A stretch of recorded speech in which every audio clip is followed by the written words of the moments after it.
E vërteta është që edhe këtë e kam thënë në disa raste, çfarë mund të bëjë shteti shqiptar është të lëboj ose dhe të investoj që platformat e mëdha ekzistuese teknologjike nëpër botë, të cilat ato japin garanci për ruajtjen e librit, të investojnë në gjuhën shqipe dhe gjuha shqipe suportohet. Qartë. Le të flasim tani rreth përmbajtjes dhe cilësisë së librit. Si e vlerësoni cilësinë e letërsisë bashkëkohore shqiptare? Ka autor të rinj të cilët po sjellin një frymë të re? Ka autor shumë premtues. Unë për shembull në stendën time kam një autore e cila është quhet Ena Bulku, që më ka befasuar.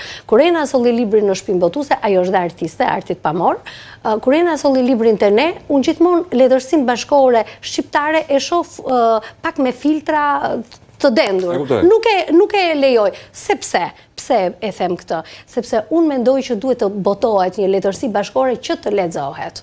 Nëse ne botojmë libra për libra, edhe ai libri që është i mirë, themi ne digjet i njohemi me të thatin. Dhe që të mos realizohet kjo, ne duhet jemi botuesi, duhet jenë filtra e parë për të nxjerrë një letërsi të mirë. Dhe Ena na ka befasuar. Ma besoni, ne ishim të dy me Gëzimin nëpër studiot tona dhe dolëm dhe u bashkuam dhe i thash, Gëzim, e pamundur, nëse e heq librin dhe do t'ja u falë, Loreta, që ta besosh këtë gjë, nëse e heq emrin që e ka shkruar një shqiptare, shumë mirë ky mund të ishte një roman i shkruar nga një italiane, nga një, po them, bullgare, nga një rumune, më thënë, është një vepër vërtet që më ka emocionuar, është fituese e çmimit kombëtar të letërsisë Ena, më thënë, fituese për të rinj, dhe vërtet e kam kënaqësi që kam votuar, por ne duhet kemi filtra. Zonja Berami, si e përzgjidhni një autor apo një përkthim për ta votuar?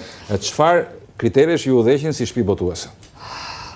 Nuk ka kritere absolute, ka disa kritere që janë krijuar, siç thash, me kohën, në sensin që kemi një lexues të caktuar që na njeh për një lloj zhanri apo për një nën kategori të letërsisë, dhe pastaj kriteri kryesor është kriteri estetik, po imi personal, subjektiv. Çfarë më pëlqen mua?